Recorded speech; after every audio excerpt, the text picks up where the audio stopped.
Así que varias personas, incluyendo algunas en la nueva administración de Trump, creen o argumentan que una invasión china a Taiwán es muy probable, que este es un riesgo muy real, relevante e inminente. ¿Puedes explicar por qué crees que podrían estar sobreestimando esa probabilidad? Sí, es una gran pregunta, Aaron Watson. Y de hecho, probablemente debería empezar diciendo que creo que las personas dentro de la administración en realidad están divididas en esta cuestión. Hay algunos, incluyendo creo al propio presidente, que no creen que sea tan probable. O creen que pueden hablar con Xi y explicarle por qué no es algo inteligente de hacer. Hay otros, como el nuevo subsecretario de Defensa, Bridge Colby, que creen que es probable y han estado argumentando eso desde hace algún tiempo. Y es el antiguo Departamento de Defensa, podrías llamarlo así, el Departamento de Defensa de Biden. De hecho, sí dijo eso. Para 2027 o 2028, ya sabes, la administración, o llamémosla la administración de Xi Jinping, el Partido Comunista Chino, de hecho estaría lista para una invasión. No está lista ahora, pero podría estarlo en 3 o 4 años. Sin embargo, eso no garantiza que lo hagan. Eso solo significa que la preparación podría estar ahí porque su fortalecimiento naval sigue avanzando con fuerza, así que hay razones. Permítanme empezar diciendo que hay razones para creer que China podría decidir atacar Taiwán. Creo que la primera y más obvia razón es el simple orgullo nacional. Ellos creen que Taiwán es una parte integral de la Gran China. Sintieron que han superado el centro de la humillación, que realmente se remonta a las guerras del opio de la década de 1840, y creen que ahora es momento de reincorporar Taiwán a este gran estado. Así que el orgullo nacional está en juego. Y casi todos están de acuerdo en que los chinos, si fuera de bajo costo, querrían absorber Taiwán de una forma u otra. Ojalá fuera político, pero preocupa que sea militar. El otro aspecto de esto es una especie de creencia económica o de otro tipo, de que necesitan a Taiwán como parte de su iniciativa más grande de la franja y la ruta, su mayor expansión de su esfera económica global. Y de hecho, en parte tal vez para controlar el sudeste asiático de una manera dominante, ya sea económica o militarmente en la región. Por ejemplo, Bridge Colby ha argumentado eso. Somos buenos amigos desde hace unos 10 años y hemos estado en desacuerdo sobre esto. Yo le ayudé a Rich Colby a revisar su libro, no a editarlo, pero sí a darle comentarios sobre su libro. Llevamos mucho tiempo en desacuerdo y seguimos sin coincidir. No he hablado con él recientemente.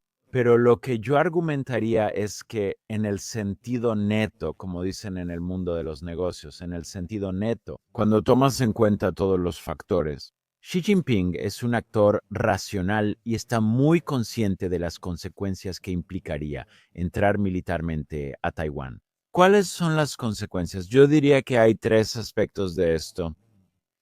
Refuerzan o mejoran nuestra capacidad para disuadir a Xi Jinping de hacer esto. Uno serían los costos directos, los costos que provienen de intentar cruzar unos 160 kilómetros de mar abierto, un mar muy agitado. De hecho, frente a los contraataques o ataques de los taiwaneses que controlan algunas islas entre China y la propia isla, es el otro aspecto de los costos directos. Es desembarcar tropas en una costa bastante rocosa o incluso en playas que tienen un nivel de agua muy bajo, lo que significa que las lanchas de desembarco tendrían que aterrizar muy lejos, como a 100 metros o 75 metros mar adentro. Esto no es como el día D en junio de 1944. Así que eso hace que el desembarco de tropas en Taiwán sea bastante difícil. Casi todos reconocen esto, incluido Dmitry Alperovitz. Y el otro aspecto de esto, por supuesto, es que siempre es fácil defender una isla. Siempre es difícil invadir una isla. Los británicos han dejado esto claro en su historia, la Armada Española y demás. Así que en ese sentido, muy real, los costos de intentar ganar y ganar rápido son altos. Los riesgos de perder también son altos. ¿Y cuántos podrían justificarse en este ataque? 30.000 muertes, 50.000. Rusia, por supuesto, no ha terminado su ataque contra Ucrania y ha perdido o tenido bajas de más de 70.000, lo cual es enorme. Eso fue para una invasión terrestre, una forma fácil de cruzar la frontera. Esto es mucho más difícil. Así que ese es el número uno. El segundo aspecto de esto es lo que llamaríamos en relaciones internacionales. Soy profesor de relaciones internacionales en la Universidad de Virginia. A esto lo llamaríamos los riesgos de entrar en una pendiente resbaladiza hacia la guerra con Estados Unidos. Ya conocemos la crisis de los misiles en Cuba, es diferente. Los chinos saben bien que Estados Unidos está presente en Asia Oriental. No solo ocurre en Filipinas ni con la construcción de bases armadas o de la Fuerza Aérea en el norte del país. Tiene Guam, tiene Okinawa, tiene conexiones de alianza tanto con Corea del Sur como con Japón. Hay una alta probabilidad, o al menos alguna probabilidad, de que incluso bajo trompeta, quien era reacio a involucrarse, Estados Unidos podría verse arrastrado a la guerra. Si Taiwán fuera invadido, ahora, los chinos son conscientes de eso. Ciertamente lo sabían bajo Biden, quien dijo, si tú, señor Xi Jinping, invades de repente, defenderemos a Taiwán. Eso se dejó bastante claro en varias ocasiones, para disgusto de algunas personas del Departamento de Estado, pero se dejó bastante claro. Casi todos saben que esa era la política de Biden. Y la de Trump, podemos hablar, está surgiendo. Digamos que algunos querrían que ese compromiso fuera muy fuerte, lo que significaría vincular la cuestión de Taiwán con la cuestión nuclear estratégica más amplia y provocar lo que podrías llamar una especie de juego de gallina. ¿Dónde? Si como en la crisis de los misiles en Cuba no estuviera claro quién cedería primero, podría haber una guerra real. Probablemente local al principio. Tal vez un par de barcos se hundieron en el mar de China Meridional inadvertidamente, tal vez, pero podría escalar como temíamos en la crisis de los misiles en Cuba. Y China no quiere eso. Si van a hacerlo, quieren una victoria limpia y fácil y quieren que sea, ya sabes, con bajo riesgo de escalar a una guerra con Estados Unidos. Eso es lo que llamo el segundo pilar de la disuasión, los altos costos y riesgos de hacerlo. Eso hace que cualquier actor racional lo piense dos veces. Pero el tercer pilar es el que más me interesa en este momento por mi libro. Un mundo seguro para el comercio aborda la política exterior de Estados Unidos desde 1750 y cómo analizarla desde una perspectiva comercial. Esto se relaciona con mi segundo libro, Interdependencia Económica y Guerra, donde analizo las formas europeas y japonesas de pensar el comercio.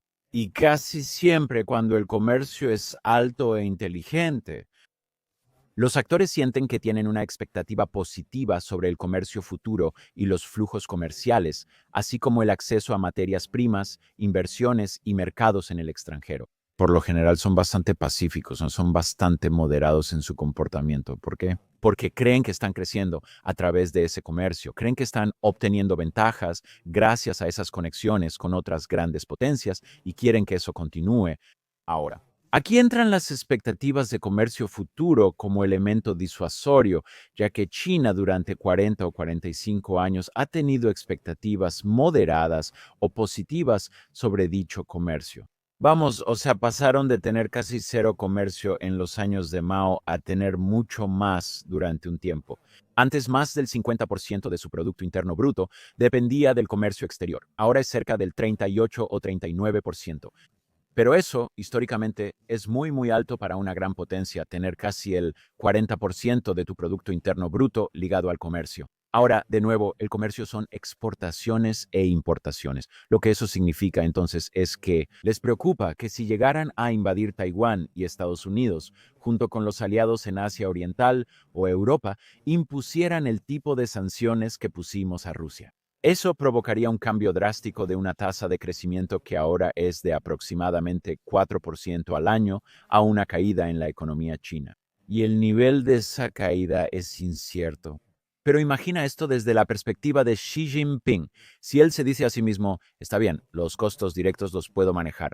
Los riesgos de una guerra nuclear con Rusia, con Estados Unidos, son relativamente bajos. O quizá Trump no llegue al poder. Pero si hay presión para sancionar a China y aislarla de materias primas, especialmente, esa es la analogía de la que podemos hablar con Japón en 1941, o simplemente que los mercados se sequen y no podamos vender nuestros vehículos eléctricos, nuestros autos eléctricos, en el extranjero. Ya no podemos vender nuestros productos, incluso los más baratos, en el extranjero. Eso causaría un efecto devastador en las perspectivas a largo plazo de China. Ahora, solo voy a decir esto. Eso lo dijo Bloomberg News, un periódico de negocios muy respetado, si lo quieres ver así en línea. Si las sanciones fueran incluso relativamente moderadas o similares, digamos, a lo que hicimos contra Rusia, el Producto Interno Bruto de China podría disminuir un 17% en un año. Ahora, esa no es una mala estimación. Yo he estado diciendo 20% durante años y años en público, así que me sentí algo aliviado de escuchar a Bloomberg decir, sí, nuestro análisis dice 17%.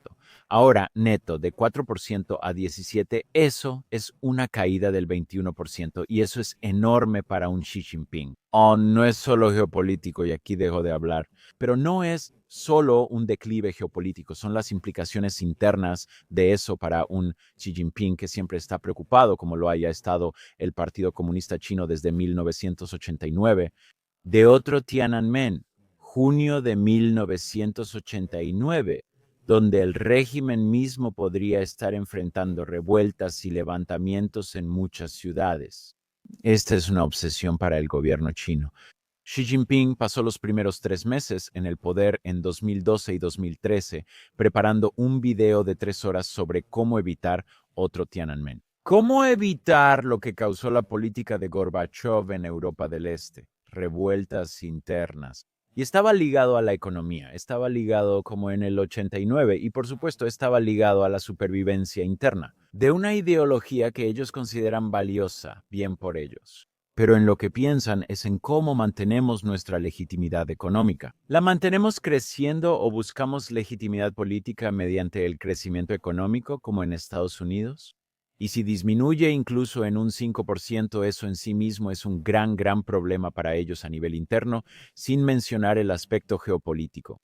Así que cuando juntas esas tres cosas, en realidad tenemos una postura bastante buena. Yo la llamaría una gran estrategia, que es que podemos disuadir a Xi Jinping de pensar en invadir Taiwán con la lógica muy simple de decirle, mira, tus costos directos son altos porque hemos estado ayudando a Taiwán a fortalecer su capacidad de defensa, especialmente en el último año, desde abril, de hecho, con el nuevo paquete de armas y posturas de política de defensa que están implementándose para proteger a Taiwán. Pero en segundo lugar, todavía tenemos superioridad naval en general y la tenemos en términos técnicos en cuanto a portaaviones en la zona de Asia Oriental.